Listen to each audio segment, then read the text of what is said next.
Hello friends and my dear student. This is a Professor Sandeep Rajvar. आज हम लोग जो देखने वाले हैं प्रोमिसरी नोट्स का डेफिनेशन देखने वाले हैं। लास्ट लेक्चर में हमने features of bills of exchange देखा था।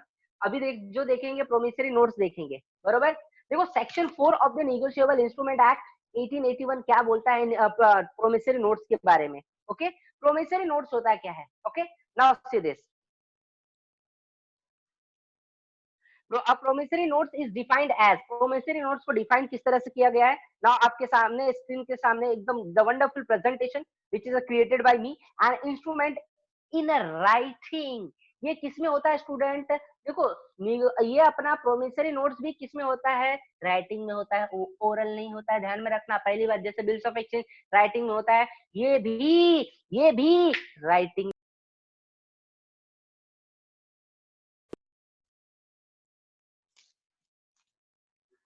Not being a bank note, देखो ये बैंक नोट नहीं होता है, मतलब चेक प्रोमिसरी नोट्स होगा क्या? नहीं भाई, ये चेक प्रोमिसरी नोट्स नहीं होगा, याद रखना। ओके, इसलिए not being a bank note, ये प्रोमिसरी नोट्स बैंक नोट नहीं होता है, ध्यान में रखना।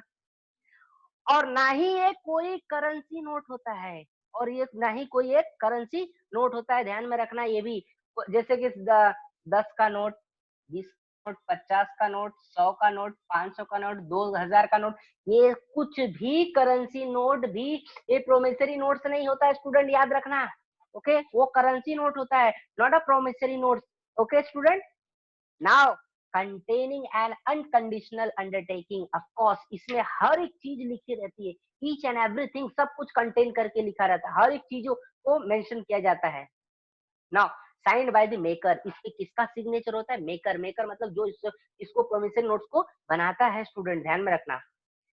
और क्या लिखा रहता है? टू पे a certain some of course, promissory notes का मतलब प्रॉमिस करवाना भाई, कि अगर आप पैसा देंगे, कितने रुपए का है वो बनाया जाएगा, उस पे सर्टेन सम ऑफ मनी लिखा रहेगा, ऑफ कोर्स लिखा ही रहेगा।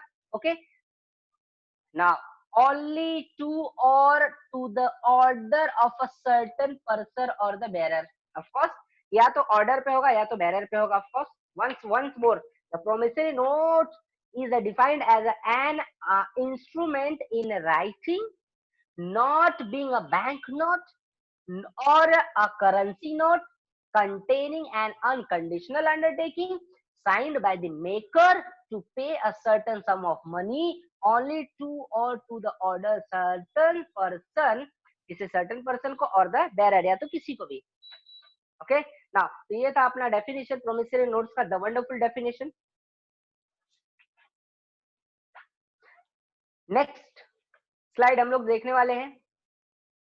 देखो पार्टीज की बात करते अब, ये तो हमने प्रोमिसरी नोट्स का डेफिनेशन देख लिया, अब हम जो देखने वाले हैं ना पार्टीज देखने वाले हैं।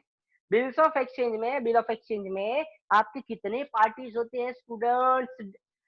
3 पार्टीज होते हैं। कितने? 3 पार्टी। ओके, पहला पार्टी कौन? पहला आपके सामने स्क्रीन के सामने दिख रहा है, ड्रॉवर। ड्रॉवर का मतलब क्या? देखो इन शॉर्ट मैंने आपको लास्ट स्लाइड में ही बताया था, आपको लास्ट लेक्चर में ही बताया था क्या, कि ड्रॉवर, ड्रॉवर कौन? जो बिल बनाता है और साइन करता है। दूसरी बात, ये सेलर होता है और मेकर होता है, बरोबर। अब इसका एक एक करके पूरा डिटेल में डेफिनेशन देखते हैं। Yes, drawer is a person, drawer एक ऐसा व्यक्ति होता है who draws or make the bill and sign on it, yes of course। Drawer ऐसा व्यक्ति होता है, ड्रॉवर ऐसा व्यक्ति होता है जो बिल को ड्रॉ करता है यानी बनाता है और उसके ऊपर क्या करता है? साइन करता है, सिग्नेचर करता है। स्टूडेंट ध्यान में रखो। Now he is a creditor, of course. Creditor क्यों सर? क्योंकि ये बायर को क्रेडिट देता है, और जो क्रेडिट देता है उसे क्रेडिटर कहते हैं, याद रखना। He is a creditor who is entitled to the receive the money from the debtor. Debtor मतलब क्या स्टूडेंट? मैंने तुमको एक 11th में भी आपको सिखाया था कुछ डेटर का एक सिंपल से तरीका। डेटर मतलब कस्टमर इन शॉर्ट, या तो जिससे अपने को पैसा लेने का है, बरोबर। मराठी में हमने एक स्पीच तैयार किया है, तू माझे पैसे दे तर मग तू माझा डेटर। ये बघा, अगर तुम हमारा पैसा देने वाले हो तो याद रखना स्टूडेंट, तुम मेरे डेटर बन गए। ओके, ना नेक्स्ट वन, जिससे अपने को पैसा लेने का है वो हमारा डेटर है, ध्यान में रखो। Yes, understood, done.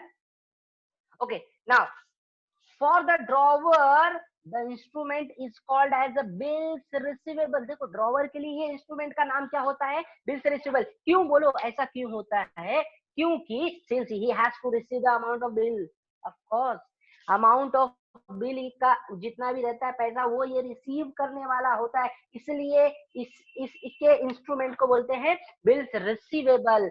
ड्रॉवर के इंस्ट्रूमेंट को क्या बोलते हैं? Bills receivable. याद रखना, दिमाग में डाल लो, कैसे भी फिट कर लो स्टूडेंट, क्योंकि आगे जाके यही सब काम आने वाला है।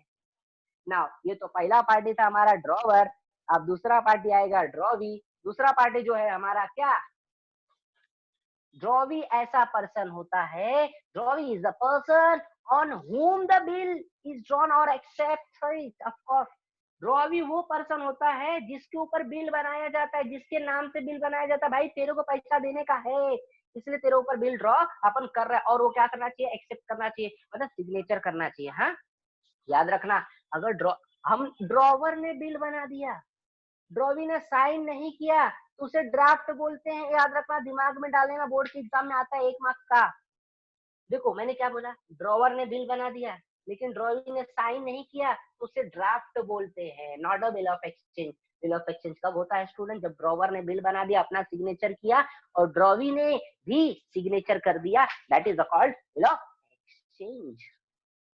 Now he is a debtor who has to pay the money to the, of course बोलो, ड्रॉवर जो था वो क्रेडिटर था, ड्रॉवी जो है वो डेटर है। क्यों? क्योंकि पैसा देने वाला है और वो पैसा ड्रॉवर लेने वाला है। अब इस ड्रॉवी के बुक में इसका इंस्ट्रूमेंट जो होता है वो बिल्स पेबल होता है। क्यों? क्योंकि उसको पैसा देना होता है पेई को। तो for the drawee the instrument is called bills payable since he has to pay the amount of the bill to the payee. Of course वो इसको बिल का अमाउंट देने वाला होता है, पेई को या तो ड्रॉवर को। Okay done. ना तीसरा पार्टी मस्त पार्टी है भाई, पेई। पेई कौन? पेई, the person to whom the amount of bill is made payable is called as a payee। मतलब पैसा जिसको देना होता है ना स्टूडेंट, वो पेई होता है। देखो यहाँ पे पेई ड्रॉवर भी हो सकता है और कोई तीसरा पर्सन भी हो सकता है, ड्रॉवी थर्ड पर्सन भी हो सकता है, या तो फर्स्ट पर्सन भी हो सकता है। याद रखना, ड्रॉवर भी पेई हो सकता है, या तो कोई तीसरा पार्टी भी क्या हो सकता है? पेई हो सकता है। मतलब अब बिल का अमाउंट जिस इंसान को देना होगा वही क्या हो जाएगा? पेई हो जाएगा। Yes, understood. तो ये था ड्रॉवर, ड्रॉवी एंड पेई। ड्रॉवर का मतलब कौन? ऐसा व्यक्ति जो बिल को बनाता है और साइन करता है। इन शॉर्ट बोले तो सेलर, ड्रॉवी बोले तो बायर, पेई बोले तो थर्ड पार्टी या तो ड्रॉवर भी हो सकता है। Yes, he may be, now see this, he may be the creditor. मैंने जो आपको अभी जस्ट बताया, he may be the creditor or any other person directed by the creditor to whom the amount is payable। yes, समझ जाओ, ध्यान में रखो, अभी जस्ट थोड़े समय पहले ही बताया मैंने, ये या तो क्रेडिटर हो सकता है यानी ड्रॉवर हो सकता है, या तो अगर ड्रॉवर ने यानी क्रेडिटर ने बोला भाई तू मेरे को पैसा मत दे, मेरे सामने वाले को पैसा दे, बगल वाले को पैसा दे, मिस्टर एक्स को पैसा दे, मिस्टर वाई को पैसा दे, मिस्टर झंडू को पैसा दे, मिस्टर वट, अगर ड्रॉवर ने बोल दिया ये भाई पैसा मेरे को नहीं, इस पर्सन को देना, जिस पर्सन को बोला वो पर्सन पेई बन जाता है। अगर उसने नहीं बोला भाई नहीं किसी को मत दे, तो चुपचाप मेरे को दे, मेरे को बोले तो drawer. Yes, got it. Yes, very very important. How many parties in the bill of exchange? There are 3 parties in a bill of exchange. First one is called drawer, second one is drawee, and third one is a payee। याद रखो student, very important।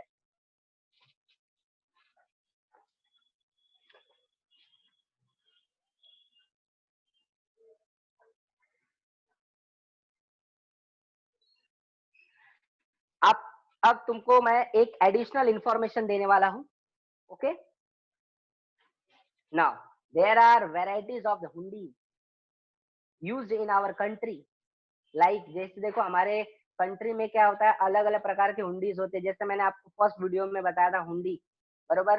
हुंडी क्या होता है, जो याद रखना English language को छोड़ के बाकी किसी भी लैंग्वेज में बनाया गया bill of exchange, that is called हुंडी। जैसे हमारे इंडिया में क्या क्या यूज होता है, देखो, शाहजोग हुंडी, दर्शनी हुंडी, मुद्दती हुंडी, नाम जोग हुंडी, धनी जोग हुंडी, जवाबी हुंडी, ये सब राजा महाराजाओं के दौर पे ही ये सब होता था, इसलिए ये सब इस प्रकार का नाम है, बरोबर। याद रखना ये हुंडीज के नाम है, ओके।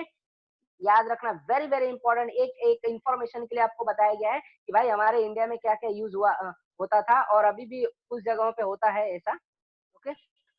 नाउ कंटेंट देखते हैं स्टूडेंट। देखो बिल ऑफ एक्सचेंज में ना कंटेंट क्या क्या होता है, बरोबर। बिल ऑफ एक्सचेंज में क्या क्या लिखा रहता है, कौन कौन से कंटेंट होते हैं, वो अपने अपन देखने वाले हैं। सबसे पहला स्टूडेंट जो है वो डेट है। क्या है, डेट। याद रखो, बिना डेट का कुछ आप बिल ऑफ एक्सचेंज को बना ही नहीं सकते, क्योंकि अगर डेट रहेगा तो ही ड्यूरेशन आएगा, पीरियड आएगा, otherwise no. Now date on which bill has been drawn must be written at the top right hand corner below the address of the drawer, of course। देखो जो बिल ऑफ एक्सचेंज बनाया जाता है उसके right side के top corner में below, देखो corner below the address of the drawer, drawer का नाम, एड्रेस, फिर नीचे डेट लिखा जाता है। आपको लास्ट पहले लेक्चर में भी आपको मैंने दिखाया था ये कि बिल ऑफ एक्सचेंज कैसे बनता है, ओके। तो नेक्स्ट टाइम भी और भी आएगा तो आपको फॉर्मेट भी फिर से दिखा दूंगा मैं, ओके। याद रखना, क्या बिल ऑफ एक्सचेंज के राइट साइड के कॉर्नर पे, टॉप कॉर्नर पे ड्रॉवर का नाम, एड्रेस, फिर डेट लिखा रहता है, बरोबर। जिस दिन बिल को बनाना होता है उसी दिन का वो डेट मेंशन किया होता है, ये बात ध्यान में रखो, okay. Date of bill is essential, essential मतलब important, vital for a calculation of maturity date. याद रखो, डेट ऑफ बिल बहुत जरूरी है मैच्योरिटी डेट कैलकुलेट करने के लिए, ड्यू डेट कैलकुलेट करने के लिए। जब तक आप बिल का डेट नहीं लिखोगे तब तक इसका कोई वैल्यूएशन नहीं हो सकता, वैल्यू नहीं है, ओके। नाउ दूसरा कंटेंट, टर्म्स। टर्म क्या होता है, okay. Term of a bill must be specified in the month और इन अ डे। कितने महीने का बनेगा, कितने दिन का बनेगा भाई, 10 दिन का बनाए, 1 महीने का बनाए, 2 महीने का बनाए, 90 डेज, 80 डेज, वॉट एवर, जितना भी दिन का बिल बनेगा ना वो टर्म होता है, बरोबर। जैसे बोल दिया भाई 1 महीने का, ये बोल दिया भाई 35 दिन का, बोल दिया 90 दिन का, 45 डेज का, 40 डेज का, तो ये हो गया क्या आपका टर्म ना। अमाउंट, अमाउंट तो जानते हो ऑफकोर्स, बिना पैसे का तो ये बिल बनने का कोई सवाल ही नहीं उठता है, ओके। देखो पैसे के लिए तो सब कुछ तो हो रहा है, यस और no, of course. Amount of bill in a figure should be specified below the stamp, stamp के नीचे अमाउंट फिगर में लिखा रहता है, amount in word must be specified in the body of the of course bill. देखो amount जो होता है ना सबसे इंपॉर्टेंट होता है भाई, इसीलिए इसको दो तरीके से लिखा जाता है। जैसा अभी लिख दिया, एक तो हम लोग इसको क्या करेंगे, फिगर में लिखेंगे और एक वर्ड में लिख देंगे, दोनों में लिखते हैं ताकि अगर कोई अंधा भी रहे ना तो देख के पढ़ सके, ये ध्यान में रखो। इसलिए अमाउंट दोनों में लिखा जाता है, ओके। अंकों में और अक्षरों में, दोनों में लिखा जाता है स्टूडेंट। उसके बाद स्टैम्प, ऑफ कोर्स मैंने आपको पहले ही बताया था, ओके। स्टैंप लगाना बहुत जरूरी होता है।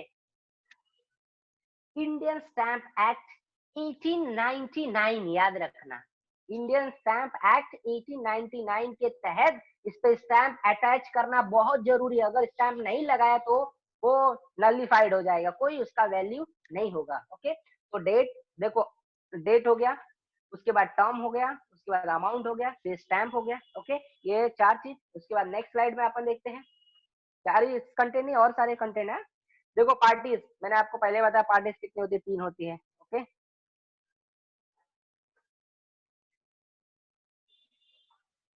पार्टी पहला ड्रॉवर, ऑफ कोर्स ड्रॉवर होता है, ड्रॉ होता है और पे होता है, ये 3 पार्टीज होते हैं, उनके नाम, एड्रेस, सारी चीज मेंशन की जाती है इन बिल ऑफ एक्सचेंज में। For value received, yes, value received मतलब कितना रुपया अपने को सामने वाला लेना है, तो लॉ बोलता है क्या ध्यान ध्यान से सुनो, law does not consider the agreement that are made without any consideration. Law आपको बोलता है क्या भाई, देखो कंसिडरेशन रहेगा तभी ये फॉर द वैल्यू रिसीव्ड होगा, नहीं तो नहीं। Consideration, the bill is issued in exchange of some benefits of course. देखो जो कंसिडरेशन होता है ना फॉर द वैल्यू रिसीव्ड, मतलब कुछ बेनिफिट के लिए पैसा पाने के लिए लिखा जाता है कि for the value received. Now चलो ये 2 बार हो गया है, ये आपको नहीं लिखना है, स्लाइड 2 बार हो गया है, वो सेम टू सेम है। Okay, ignore it. ओके, अब आ जाते हैं acceptance. Acceptance student, a bill of exchange drawn by the drawer is termed as a draft। Of course drawer ने, मैंने आपको कुछ समय पहले बताया, अगर बिल ऑफ एक्सचेंज को सिर्फ ड्रॉवर ने बना के रखा है और ड्रॉवी ने सिग्नेचर नहीं किया है, तो that is called what, that is called what, that is called draft. It must be presented to the drawee of the acceptance, याद रखना। अगर ये ड्रॉवी को प्रेजेंट करा, भाई तू सिग्नेचर करके दे, that is called what, that is called acceptance of drawee. When a drawee signed with his name along with the date across the face of the bill with the word accepted, अगर ये word accepted लिखा तभी समझ लो ये bill accepted होगा, otherwise नहीं होगा student. Only on the acceptance the draft become a bill of acceptance. Of course अभी मैंने आपको बोला कुछ समय पहले, अगर बिल का सिग्नेचर ड्रॉवी ने नहीं किया तो ड्राफ्ट होता है, अगर वो ड्राफ्ट पे सिग्नेचर किया ड्रॉवी ने तब जाके बनता है बिल ऑफ एक्सचेंज। क्या बनता है स्टूडेंट, बिल ऑफ एक्सचेंज, याद रखो। Additional information, the Indian Stamp Act 1899 of the government of the Indian is in a force for the charging the stamp duty on an instrument recording the transaction। जितने भी transaction record करने के लिए होते हैं, इसलिए ये एक्ट बनाया गया इंडिया ने, एक एक्ट बनाया इंडियन स्टैम्प एक्ट, बराबर। ये स्टैम्प ड्यूटी का जो भी ये चार्ज रहता है ना, वो गवर्नमेंट कलेक्ट करने के लिए क्या बनाती है गवर्नमेंट ने, ये स्टैम्प इंडियन स्टैम्प एक्ट बनाया हुआ है। ओके स्टूडेंट, यहीं तक आज हम लोग स्टॉप करेंगे। द वंडरफुल सेशन, ये आप घर पे बैठ के मस्त 2-3 बार देखो और लाइक करो, शेयर करो और कमेंट करो। Okay, thank you everyone.